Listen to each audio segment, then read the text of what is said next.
Bienvenue dans notre étude du livre des Philippiens. Aujourd'hui, nous allons examiner le thème principal de cette lettre de Paul, l'état d'esprit de ceux qui sont en Christ. La lettre de Paul aux Philippiens est remplie d'exemples pratiques de ce que signifie vivre en Christ. Comme le dit l'adage, il est plus facile d'être un disciple que d'enseigner le discipulat, ce qui signifie qu'il est utile pour les disciples d'avoir quelqu'un à imiter plutôt que de se contenter de suivre des idées abstraites. C'est pourquoi Paul utilise 4 personnes comme exemple pour nous montrer comment nous pouvons vivre en Christ. Ces personnes sont Jésus, Paul lui-même, Timothée et Épaphrodite. Avant cela, cependant, il écrit sur les caractéristiques générales de quelqu'un qui vit en Christ. Philippiens 2, 1 à 4 dit « S'il y a donc de l'encouragement en Christ, s'il y a de la consolation dans l'amour, s'il y a une communion de l'esprit, s'il y a de la tendresse et de la compassion, rendez ma joie parfaite en vivant en plein accord. Ayez un même amour, un même cœur, une unité de pensée. Ne faites rien par esprit de rivalité ou par désir d'une gloire sans valeur, mais avec humilité, considérez les autres comme supérieurs à vous-même. Que chacun de vous, au lieu de regarder à ses propres intérêts, regarde aussi à ceux des autres. Ici, Paul dit aux Philippiens que le modèle de vie en Christ consiste à s'efforcer délibérément d'être humble d'esprit, modeste, plein d'amour, prévenant, d'avoir les mêmes idées et d'être unis. Paul se concentre d'abord sur l'humilité. Paul définit l'humilité comme le fait de considérer les autres comme plus importants que soi-même. Lorsque vous entrez dans une pièce et que vous regardez toutes les personnes présentes, les considérez-vous comme plus importantes que vous? Paul dit que si vous êtes vraiment humble, vous aurez le sentiment sincère que chaque personne présente dans cette pièce est plus importante que vous. Maintenant, gardez à l'esprit que cela est différent de la timidité ou de la haine de soi. Ce dont Paul parle ici, c'est de l'humilité divine, une façon de se considérer comme le serviteur de Dieu pour tous. Maintenant, si vous êtes aimable ou prévenant, vous ne vous arrêterez pas à cette première étape qui consiste à considérer les autres comme plus importants que vous-même. Vous irez un peu plus loin. Beaucoup d'entre nous connaissent la règle d'or de Matthieu 7, 12. Traite les autres comme tu veux qu'ils te traitent. Paul, pour l'essentiel, pousse cette règle d'or encore plus loin, en disant en substance, aucun de vous ne doit penser uniquement à ses propres intérêts, mais doit apprendre à voir les choses du point de vue des autres. Nous avons tous nos propres besoins, nos propres pressions et nos propres problèmes. La question est la suivante. Pensez-vous d'abord à vos propres pressions et problèmes ou pensez-vous d'abord aux pressions et aux problèmes de l'autre? Paul explique que ces deux idéaux vont de pair. Si vous êtes humble, vous considérerez les autres comme meilleurs que vous. Si vous êtes prévenant, vous vous soucierez davantage du bien-être des autres que du vôtre. Maintenant, nous devrions aussi être animés du même esprit.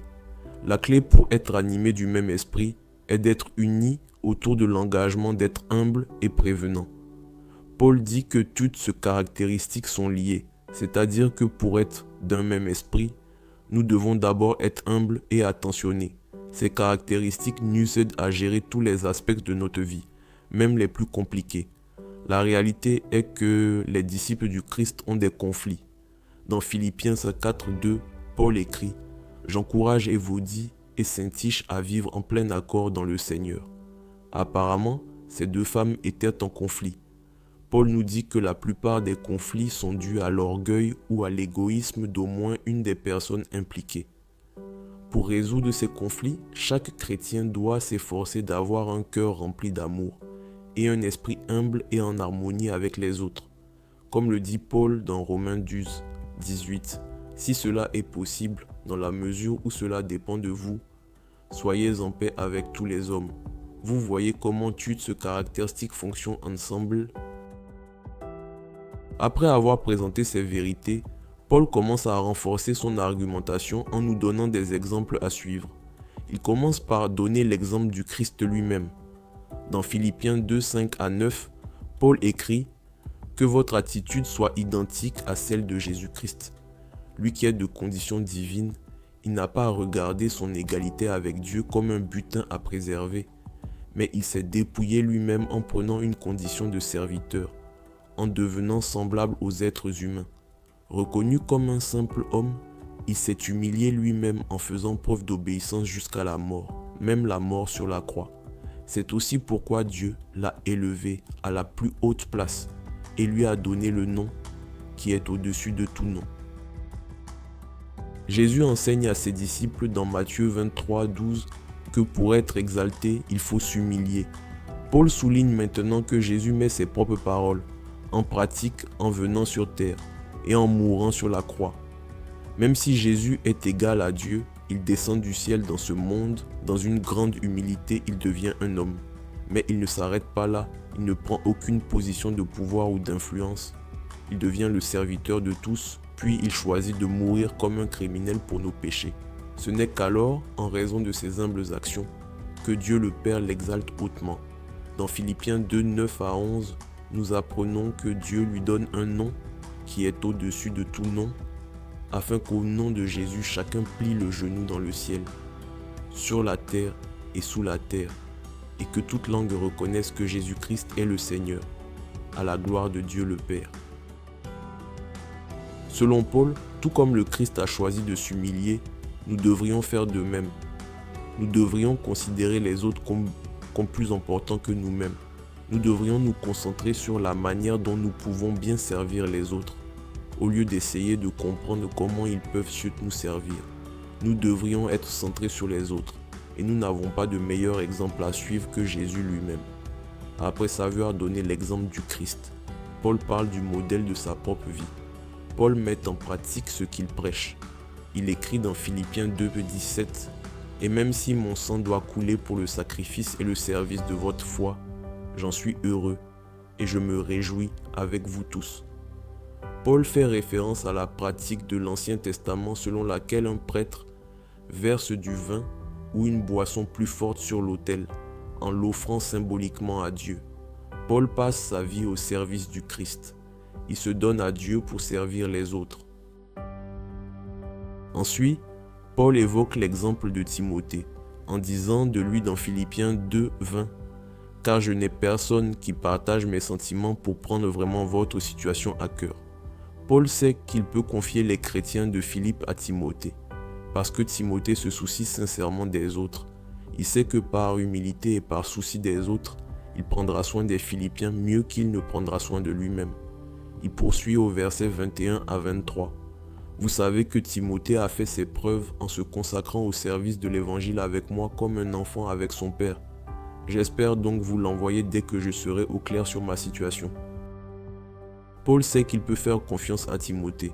Il peut lui confier du travail et être sûr qu'il sera bien fait, car Timothée a prouvé qu'il était humble et aimant. Si chacun pensait et agissait comme Timothée envers les autres chrétiens, l'unité régnerait dans toutes les églises. Nous devrions tous espérer avoir des Timothées dans nos églises, des personnes en qui nous pouvons avoir confiance pour accomplir le travail du ministère de manière désintéressée. Paul et Timothée sont si étroitement liés par leur état d'esprit en Christ que Paul appelle Timothée « mon fils ». Pour Paul, travailler avec Timothée était comme un père et un fils travaillant ensemble pour le royaume de Dieu dans un cœur et un esprit unis. Enfin, à la fin de l'épître aux Philippiens, Paul nous donne l'exemple d'Épaphrodite, le croyant qui apporte à Paul l'offrande financière des Philippiens pour le soutenir en prison. Dans Philippiens 2 au 25, Paul appelle Épaphrodite mon collaborateur et mon compagnon de combat. Paul appelle Épaphrodite son frère parce qu'ils sont tous deux disciples de Jésus. Paul l'appelle collaborateur parce qu'ils sont sur la même longueur d'onde, ils ont la même attitude et partagent les mêmes préoccupations pour le royaume de Dieu. Paul l'appelle compagnon de combat parce qu'ils risquent tous deux volontairement leur vie pour le Christ. Paul ajoute à cette description dans Philippiens 2, 29 à 30 en disant que les Philippiens devraient l'accueillir dans le Seigneur avec une joie sans réserve et avoir de l'estime pour de tels hommes. En effet, c'est pour l'œuvre de Christ qu'il a été près de la mort. Il a risqué sa vie afin de vous remplacer dans le service que vous ne pouviez pas me rendre. Paul souligne qu'Épaphrodite se languissait de vous tous et était affligé parce que vous aviez appris qu'il était malade. Ainsi, même dans sa propre maladie, Épaphrodite se soucie de l'inquiétude qu'il a causée à ses amis. Plus tard, Paul le qualifie également de messager et de ministre. Sa vie est vraiment un excellent exemple de ce que signifie vivre en Christ. Ces exemples de personnes vivant avec passion pour le Christ, cités au chapitre 2, sont un encouragement pour tous les croyants, et pas seulement pour les habitants de Philippe. Nous aussi, nous devons nous efforcer d'être humbles, altruistes dans notre amour envers les autres, et unis dans notre dévotion au Christ. Maintenant, au chapitre 3, Paul continue de parler de lui-même comme d'un exemple à suivre. Il partage son expérience de conversion avec les chrétiens de Philippe. Paul déclare au verset 4 « Si quelqu'un croit pouvoir se confier dans sa condition, je le peux plus encore. » Il énumère ensuite toutes les choses qu'il considérait autrefois comme précieuses. Être pharisien, être d'une lignée pure d'Hébreux, être membre de la tribu de Benjamin et être extrêmement zélé dans l'observance de la loi juive. Paul était fier de tous ces grands symboles de statut avant de rencontrer le Christ.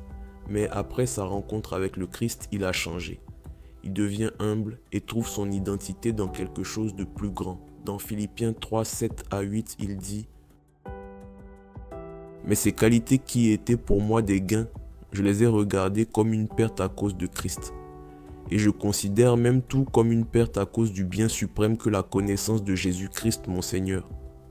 À cause de lui, je me suis laissé dépouiller de tout et je considère tout cela comme des ordures, afin de gagner Christ. » Paul utilise ici une référence financière. Lorsque vous tenez des registres d'argent, vous avez une colonne gain et une colonne perte. Lorsque Paul rencontre le Christ ressuscité, il prend toutes les choses qu'il avait dans sa colonne gain et les met dans la colonne perte. Tout ce à quoi il accordait de la valeur est désormais considéré comme déchet par rapport au Christ. Paul explique ensuite que nous vivons en Christ afin de réaliser le dessein de Dieu et sa volonté pour nos vies.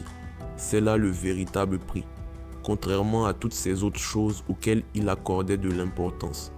Il dit au chapitre 3, 12 à 14, « Ce n'est pas que j'ai déjà remporté le prix ou que j'ai déjà atteint la perfection, mais je cours pour tâcher de m'en emparer, puisque de moi aussi Jésus-Christ s'est emparé. Frères et sœurs, je n'estime pas m'en être moi-même déjà emparé, mais je fais une chose, oubliant ce qui est derrière et me portant vers ce qui est devant. Je cours vers le but pour remporter le prix de l'appel céleste de Dieu en Jésus-Christ. » Le but de la vie en Christ est donc de devenir la personne que vous êtes censé devenir lorsque le Christ se révèle à vous. Tout en accomplissant ce but, Paul continue d'avancer. Il choisit de laisser ses échecs et ses faux succès derrière lui, tout en se concentrant sur ce que le Christ veut qu'il fasse. Dans l'ensemble, nous devrions nous efforcer de vivre comme Paul. Si Jésus-Christ vous a saisi, êtes-vous devenu obsédé par le fait de savoir pourquoi il vous a saisi et pourquoi il est entré dans votre vie? Croyez-vous qu'il y a quelque chose qu'il veut que vous fassiez? Paul nous rappelle que Jésus-Christ ne s'est pas emparé de vous uniquement pour vous offrir le salut éternel, bien que ce soit en effet une chose merveilleuse. Le Christ est entré dans votre vie parce qu'il veut que vous accomplissiez son dessein et sa volonté en servant ceux qui vous entourent. Il a prévu de bonnes œuvres auxquelles il veut que vous participiez et il veut que vous vous engagiez dans ces œuvres. Il a de bonnes choses en réserve pour son peuple, même en ce monde. En terminant, priez Dieu. « Seigneur, que veux-tu que je fasse ?» Si vous êtes enthousiaste et passionné, Dieu vous révélera son dessein de diverses manières et continuera à vous façonner pour faire de vous les disciples qu'il veut que vous deveniez. Priez pour que Dieu aide vos cœurs à être humbles, pleins d'amour et prêts à tendre la main avec audace à la communauté des croyants.